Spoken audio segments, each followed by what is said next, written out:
자, 이번에는 짧게 여러 가지 경제 현상의 원인과 결과 파트 2 짧게 가봅니다. 있는 거에서 여기 근데 오히려 여기가 더 재미있을 수 있어요. 앞쪽에서는 되게 뭐랄까 경제학의 기본 개념을 알아야 되는 건데 얘는 센스가 좀 필요해요. 평상시에 사회 현상에 대해서 얼만큼 좀 관심을 갖고 있었는지가 사실은 여기서 좀 결정이 되거든요. 자, 이재식문을 좀 이해하는 방법을 좀 해볼게. 자, 최근에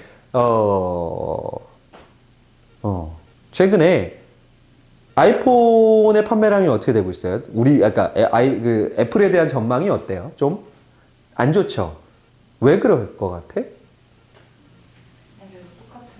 똑같은 거. 그렇죠. 그러다 보니까 아무래도, 기업의 배당이라는 거에 좀 더 치중해. 배당이 뭐냐면, 주주들한테 이익을 나눠주는 걸 얘기해요.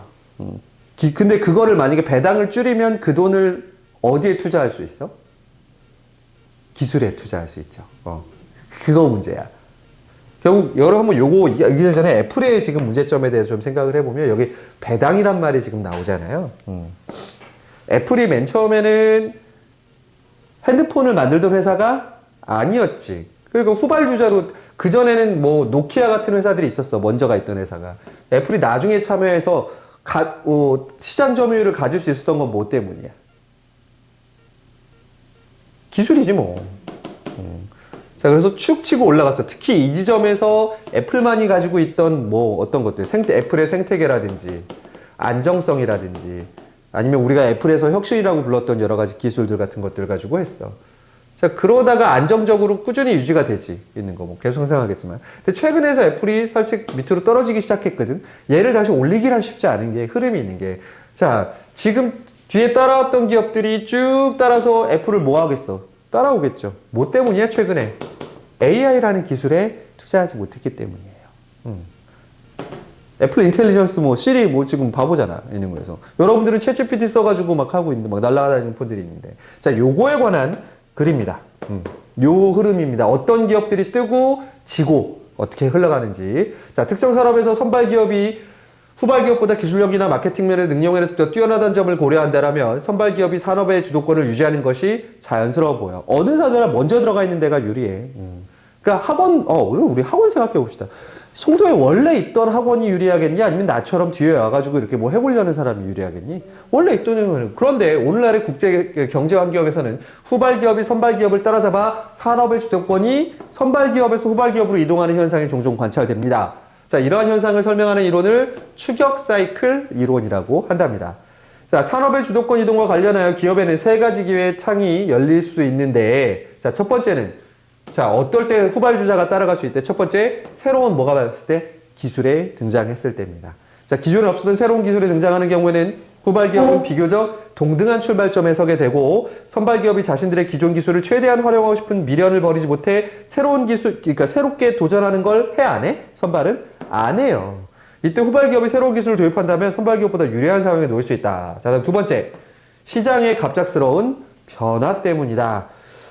자, 경기 또는 순환 또는 새로운 소비자층의 등장과 같은 변화가 여기에 속하는데 이는 새로운 기술의 등장과 마찬가지로 반복해서 발생한다. 특히 자, 밑에 내려오시면 특히 어떤 경우에 시장 변화가 생기느냐. 자, 불황기면 경기가 뭐한 시기야? 어려운 시기에 일부 선발 기업은 적자로 인해서 자기가 갖고 있는 자원을 방출하기도 한대. 어떻게? 그러니까 지금 선발 기업은 인건비가 싸겠니 비싸겠니? 비싸요. 그런데 당장 기술 투자할 것도 아니고 당장 돈을 줄이려고 그러다 보니까 그 사람들을 뭐해? 잘라요. 자, 그럼 그 사람들이 어디로 가겠어? 선발 기업에서. 예, 후발 기업으로 이러한 애들을 싹 데리고 와. 그러면 그대로 그 기술을 뭐 할 수 있어요? 흡수할 수 있어요. 이런 산업이 대표적인 게 지금 우리나라 반도체입니다. 예. 원래 미국의 마이크론이라는 회사도 있었고 일본의 히타치도 그렇고요. 수많은 일본이랑 미국 기업들이 뭘 하고 있었어요? 반도체를 갖고 있었어요. 자, 근데 반도체 가격 경쟁에서 삼성이나 이런 데서 이길 수 없다 보니까 그 기업들을 사버리거나 인수합병하는 형태로 가져갔어요. 결국 지금 어떻게 됐어? 지금 그런 상황이 생긴 거예요. 대부분 중국 기업들이 이런 식으로 가져와요. 이런 거에서. 세 번째는 정부가 뭐 하는 경우? 규제 또는 직접적으로 지원하는 경우. 자, 선발 기업이 너무 잘 나가면 독과점에 이를 수 있고요. 독과점에 이르게 되면 제재를 할 수 있겠죠. 혹은 후발 기업을 키우기 위해서 국가가 뭐 해줄 수 있어? 보조금 같은 거 줄 수 있어요. 뭐 세금을 깎아준다든지 이런 식으로. 자, 이렇게 세 가지 논리가 기회가 있네요.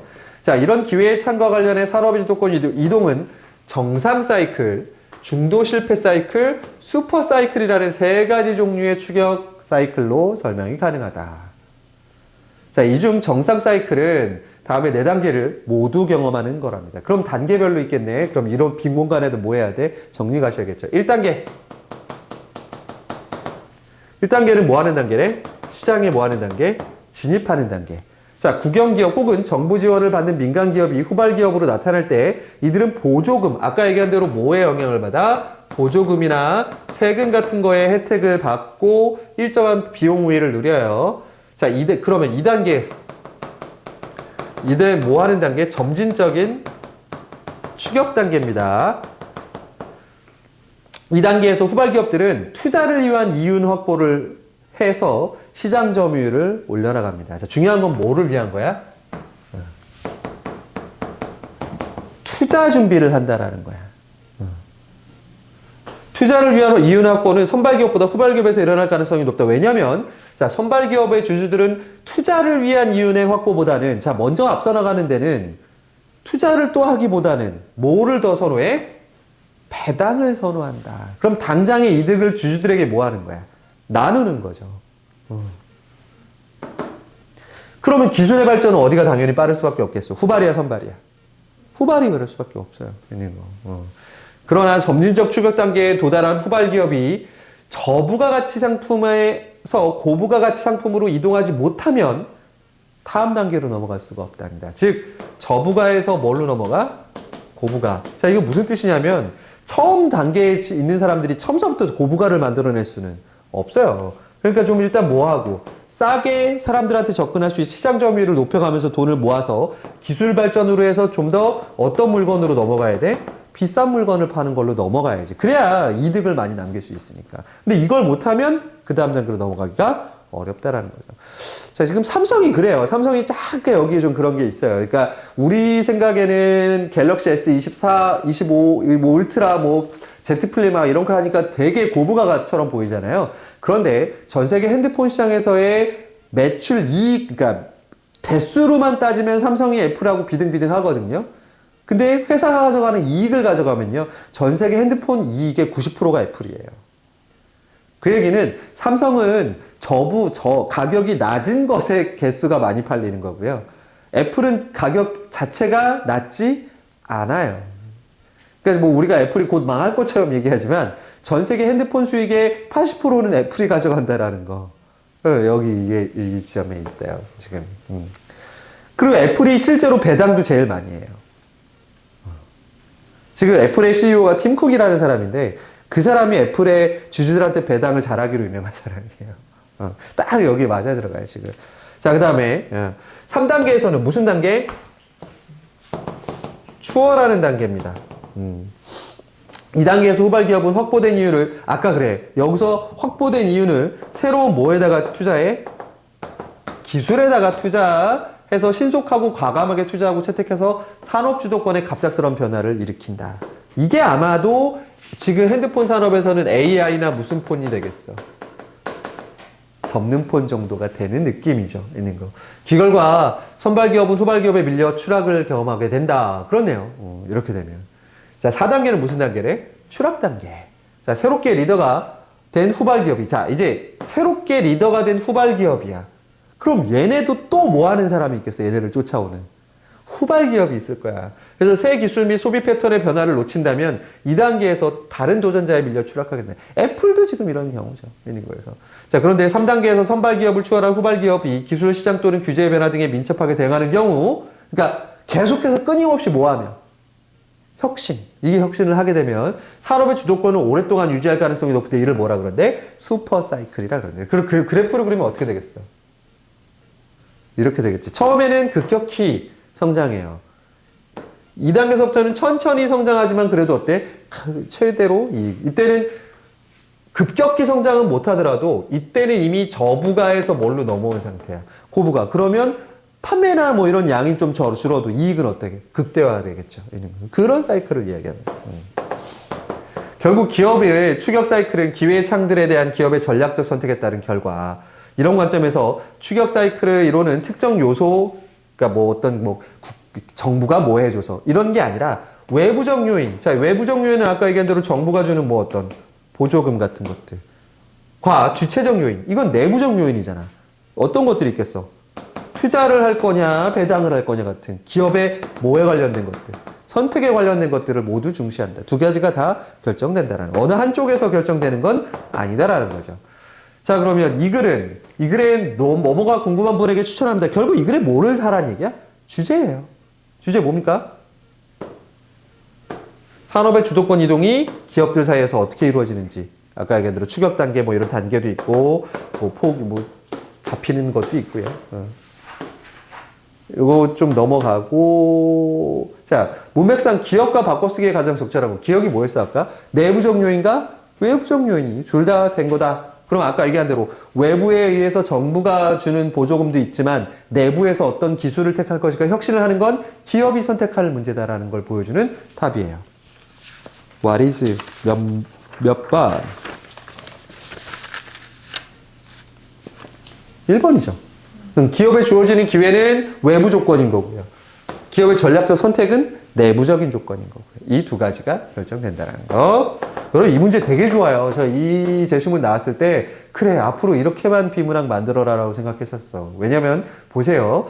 이번엔 지문에 지문이 하나 더 들어가 있어요. 보시면 28번과 29번을 얘를 읽고 풀으라는 거야. 그러면 이게 몇 분이야? 8분밖에 안 되네? 의외인데? 내용 자체는 어렵지 않아서 그런가? 자, A사, B사보다 휴대전화 사업에 먼저 진입하여 산업을 선도하고 있었어. 그런데 A사는 휴대전화 카메라 기능 향상을 원하는 청년층의 요구에 대응할 수 있는 신기술을 채택하지 않았어. 그래서 하락했고, 추락했어요. 자, B사는 개인이 창업한 기업으로 정부의 보조금으로 성장해. 자, 이게 무슨 단계? 1단계. 그 다음에 이 과정에서 얻은 이윤의 상당 부분을 주주들의 협조로 투자를 위해 확보했대. 몇 단계? 2단계, 2단계. 그리고 부가가치가 높은 휴대전화를 생산하게 됐어. 자, 그러면 신기술을 채택해서 선도하는 기업으로 올라섰어. 몇 단계? 3단계. 자, 문제는 그러나 휴대전화 게임의 그래픽 기능을 향상 원하는 청소년 등장에 민첩하게 대응하는 기술을 채택하지 않았어. 그럼 이게 4단계 뭐를 경험하는 거야? 추락에 경험하게 되는 거죠. 자, 이걸 다 경험하는 걸 무슨 사이클? 정상 사이클. 얘는 중도 탈락한 거고. 있는 거예요. 자, C사는 B사보다 나중에, 그래, 또 C사는 또 따라한대요. 나중에 휴대전화를 진입했고, 시장 점유율을 높여가던 C사는 B사와 달리 휴대전화 게임 그래픽 기능을 향상하게 했던 신기술을 채택해서 시장 점유율을 대폭 증가했어요. 그럼 얘는 몇 단계야, 지금? 2단계에 있는 거죠. 있는 거예요. 자, 그래서 얘를 종합적으로 그래프를 그려놓으면 이렇다라는 거야. 있는 거예요. 결국 절대적이지 않고 뭐해? 상대적이죠. 계속 있는 거에서. 자, 윗글을 바탕으로 할 때 상황과 비사 중심의 추격 사이클에 대해 비사를 이해하래. 자, 가에서 비사는 가가 어디 있었어?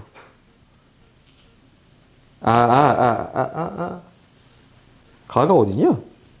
앞에 있냐? 이 글이구나. 있는 거에서 그냥 그래프구나. 있는 거에서 자, 비사는 A사보다 시장 점유율이 낮지만 비대칭적인 환경 때문에 비효율을 늘려서 1단계 설명. 맞죠? 그 다음에 가에서보다 그게 아니라 이 단계를 봐야 되는구나. 자, 나 단계에서는요, 뭐가 절정에 이르는 시기야?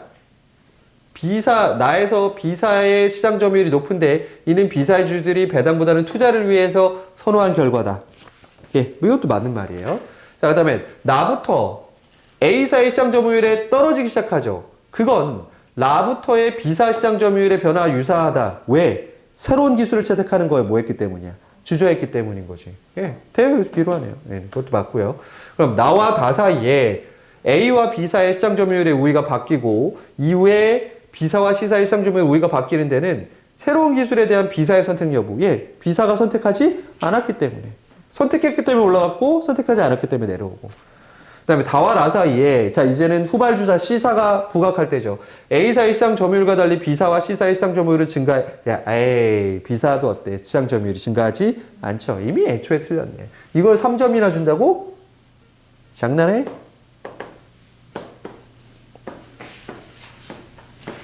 그 다음에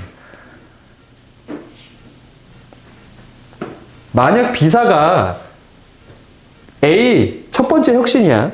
기술, 카메라 기술을 생산하지 못했다면 정상 사이클을 경험할 가능성이 없지. 아예 올라가지 못했을 거니까 틀렸고 B사가 카메라를 제대로 생산하지 못했다면 슈퍼 사이클을 경험할 가능성이 낮아져야지. 예, 틀렸고요. 네, B사가 카메라를 생산했고 그래픽카드에 대응했다면 슈퍼 사이클을 경험할 가능성이 있었겠네요. 3번이 되겠네요. 어렵지 않네요. 근데 재밌죠. 어쨌든 이런 기업이 있는 거에서. 얘도 사실 좀 이제 그 다음 것도 여기까지 하겠습니다. 마지막 제시문 그러면 37분인데. 자 이번에는요 월드컵입니다. 여러분 월드컵 좀 있으면 이제 내년에 하게 될 텐데 또 네. 여기 보시면 이제 2002년 월드컵 조별에서 우리나라 폴란드를 이기고 사상 1승을 거두자 비더레즈 빨간색이 비더레즈라는 게 있었어요. 유니폼쇼가 폭발했어. 하지만 실제 월드컵 기간 동안 불티나게 팔린 티셔츠로 수익을 본 업체는 짝퉁을 만드는 판매 업체와 제조화 업체야. 왜? 오히려 정품을 생산해 대회에서 판매하는 스포츠 브랜드 업체는 수익을 내지 못했어. 왜 이런 상황이 벌어졌을까? 자, 일단 시작할 때 재밌는 이 에피소드를 하나 주고서 그것이 일어난 원리에 대해서 설명할 거야. 자, 간단한 문제 같지만 이 현상은 요즘 경영에서 유행처럼 번지는 공급 사슬망 관리, supply chain management. 핵심을 설명해 주는 사례다. 공급 사슬망이란 상품의 운이 고리처럼 연결되어 있고 이들의 상관관계 또한 서로 긴밀하게 연결되어 있는 것을 말한다. 그러니까 공급해서 소비자까지 가는 데는 되게 여러 가지 단계를 거치잖아. 그거 얘기하는 거야. 자, 이 현상의 원인을 설명하기 위해서는 공급 사슬망의 무슨 효과? 채찍 효과를 우선해서 이해해야 됩니다. 자, 채찍이에요. 자, 이거 니네 물리학에서 이런 거 배운 적 있냐? 자, 채찍이 여기 손잡이가 있어. 그럼 줄이 어때? 길겠지. 이것만 이해하면 끝나요. 내가 여기서 힘을 잠깐 줘요. 그러면 이 진동이나 주파수가 어떻게 돼? 계속 커지죠. 그러면 이 끝으로 갈수록 그 변동폭이 어떻게 돼요? 커져요. 이게 채찍 효과예요. 자, 그러면 여기를 어디라고 치고 소비자라고 합시다. 그럼 여기는 소비자가 물건을 사는 데를 가게죠. 그럼 소매점. 이쯤은 도매점. 그 다음에 여기서는 제조업체. 제조업체는 또 어디다 그거를 만드는 원자재를 공급하는 공급까지 가겠죠. 자, 그러면 소비자랑 가까울수록 채찍 효과가 적고 당장 그렇잖아요. 소비자가 있으면 물건을 갖다 놓으면 되고 안 갖다 놓으면 되고 소비자에서 멀어질수록 이 수요량의 변화폭은 어떻다는 거야? 커지다라는 얘기를 하는 거예요. 이게 채찍 효과예요. 이거 이해되면 이글 되게 쉽습니다. 있는 거. 자, 이런 변동은 유통업체나 제조업체 모두 반길 만한 상황이 아니다. 왜? 만들어놨는데 안 팔리거나 또 아까처럼 비더레즈처럼 뭐야? 엉뚱한 사람이 이익을 볼 수 있으니까. 왜냐하면 늘 소유가 일정하면 이를 기준으로 생산이나 마케팅의 지원을 적절히 분배하여 계획하고 효율적으로 운영할 수 있지만 변동폭이 크면 계획이나 운영을 원활하게 수행하기 어렵기 때문이다. 자, 됐어요. 그죠? 그렇다면 이런 채찍 효과가 생기는 이유는 무엇일까? 여러 가지 이유가 있지만 첫 번째는 자, 뭐의 왜곡? 수요의 왜곡입니다. 소비자의 수요가 갑자기 늘면 소매점은 앞으로 수요 증가를 기대하는 심리로 기존 주문량보다 더 많은 양을 도매점에 주문해. 그래서 사람들이 많이 사러 오니까 딱 팔 것만 주문하지 않잖아. 그거보다 뭐해? 더 많은 걸 주문해요. 그리고 도매점도 갑자기 소매점에서 많이 주문해. 그럼 더 많은 양을 주문하게 되고 그럼 뒤로 갈수록 더 어때? 더 심하게 실제보다 더 어떻게 되는 거야? 왜곡되는 현상이 생기는 거야. 자, 이러한 왜곡 현상은 공급자가 시장에서 제한적일 때 더 크게 발생한다. 많으면 여러 군데 주문하면 돼. 근데 공급자가 한정된 상황에서는 너 같으면은 자, 물건을 달라는 사람이 많아. 그러면 조금 주문한 사람한테 먼저 줄래? 많이 주문한 사람한테 많이. 그래. 그러니까 경쟁적으로 더 뭐 할 수밖에 없어. 더 많이 주문하게 되고 그러면 왜곡이 더 어떻게 돼? 심해지는 거지. 예. 자, 첫 번째 수요의 왜곡.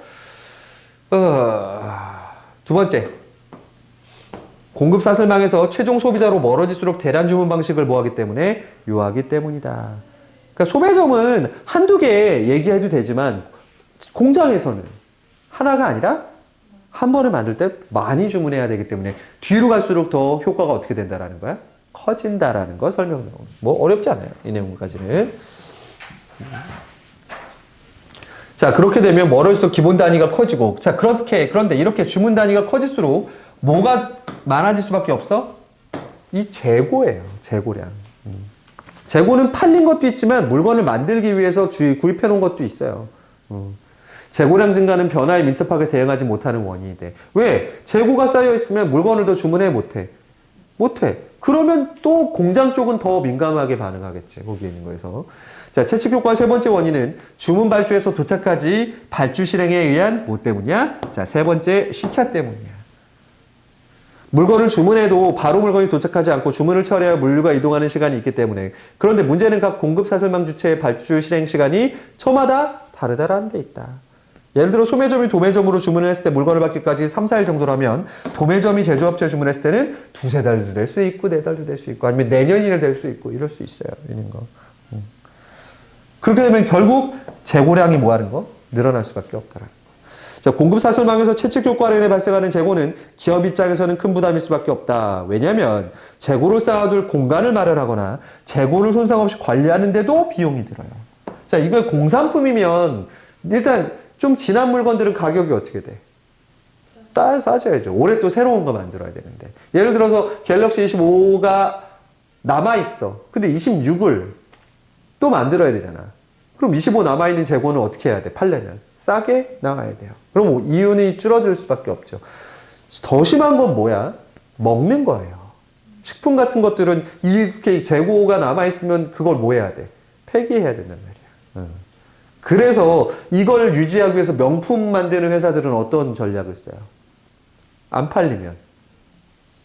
결국 안 팔리면 재고를 처리하기 위해서 그 물건 가격을 어떻게 해야 돼? 떨어뜨려야 되죠.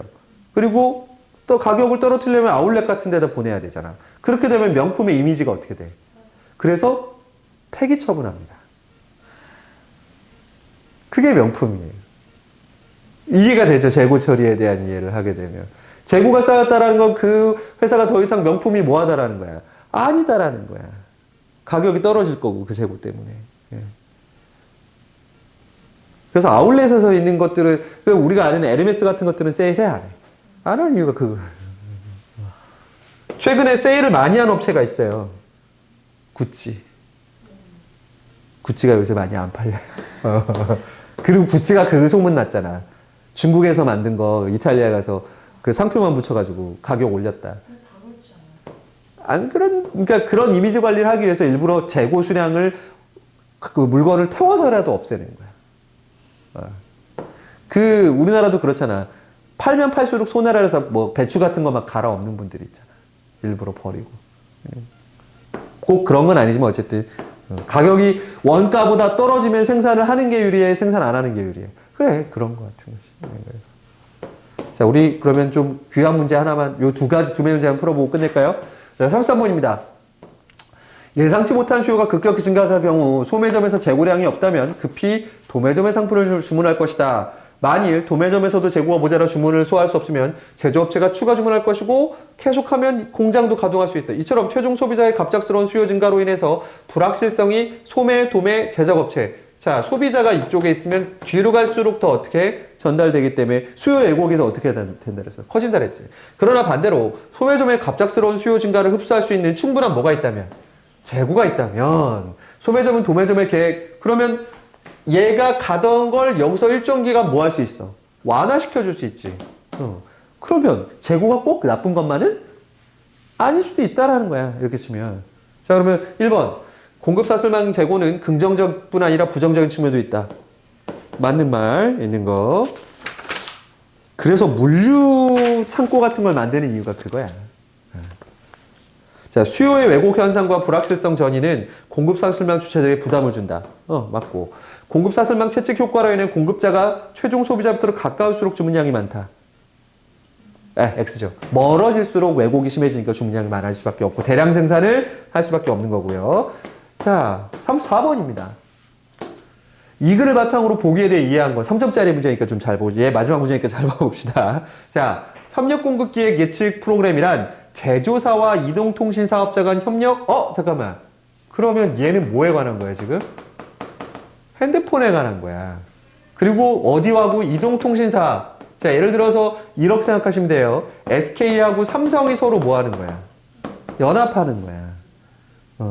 국내 이동통신시장은 돌발적인 수요가 많다. 이런 환경에서 A전자와 B통신은 CPFR 프로그램을 이용하여 판매 재고 생산 계획 정보를 실시간으로 공유해서 적게 필요한 물량을 공급하고 재고를 최소화하기로 했다. 자, 이게 뭐냐면 SK가 이번에 새로 뭔가를 할 거야. 그러면 삼성한테 뭐 어떤 일부 조금씩 얘기할, 삼성이고 아이폰이고 우리한테 물건을 달라고 얘기를 할 거 아니야. 만약에 물건이 없다라면 SK에서 물건을 팔 수가 없잖아.